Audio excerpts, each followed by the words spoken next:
നിങ്ങളുടെ favourite shows ഇനി ഒരിക്കലും മിസ്സാവില്ല. ഇപ്പോൾ C5-ലൂടെ കാണും നിങ്ങളുടെ ഫേവറേറ്റ് ഷോസ് തികച്ചും സൗജന്യമായി. സംഭവ ബഹുലമായ ആ കഥയൊക്കെ കഴിഞ്ഞു. ജയറാമനും യാത്ര പറഞ്ഞു പോയി. ഇനി ഇവരുടെ ആട്ടും തുപ്പും അടിയും തൊഴിയും ഏറ്റ് നീ ഇവിടെ നിൽക്കണ്ട. നിനക്ക് ഈ വല്യമ്മയുണ്ട്. നിന്റെ അമ്മയേക്കാൾ ഉപരി ഞാൻ നിന്നെ സ്നേഹിക്കും. നിന്റെ വീട് ഇനി മുതൽ മാധവ മന്ദിരമാ.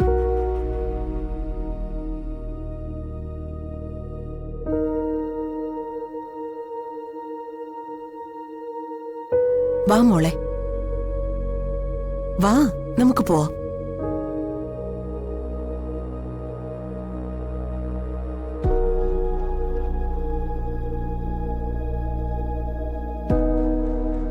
വാ മോളെ, വാ. വിടവളെ.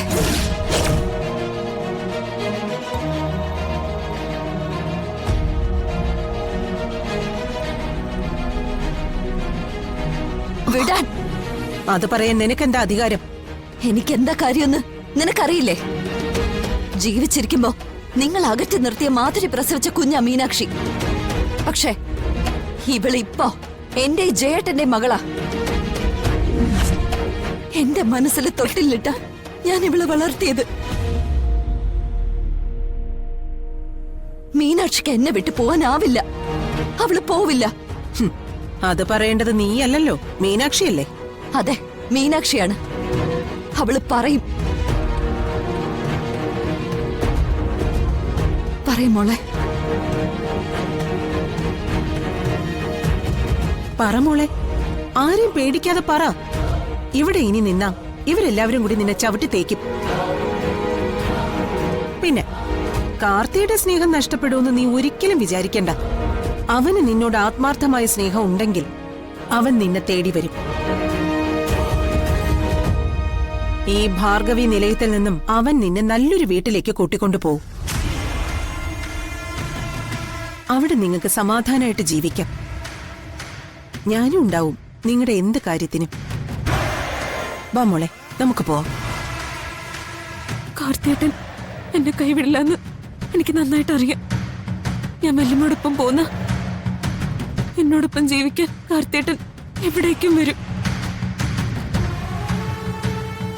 പക്ഷെ വല്യമ്മയല്ലല്ലോ എന്റെ ദൈവമ്മ.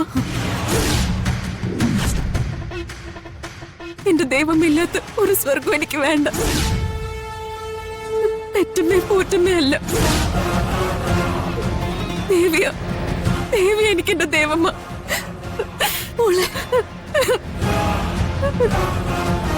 അനുഭവിക്കോടി, നീ അനുഭവിക്കും. അന്ന് നിനക്ക് ഞാൻ മാത്രമേ ഉണ്ടാവൂ. ഇറങ്ങിപ്പോടി ഇവിടുന്ന്, എന്റെ കുഞ്ഞിനെ ശപിക്കാതെ. നീ സ്വകാര്യ സ്വത്തായി ഇവളെ ചേർത്ത് വെച്ചോടി. അല്ലെങ്കിൽ ഇവളൊന്നും പഠിച്ചിട്ടില്ല.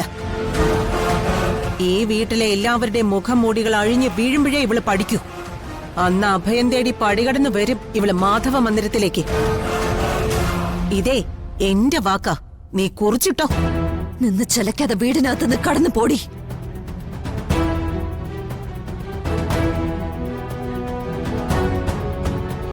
ഡൗൺലോഡ് ചെയ്യൂ C5 ആപ്പ്. കാണൂ എല്ലാ എപ്പിസോഡുകളും സൗജന്യമായി.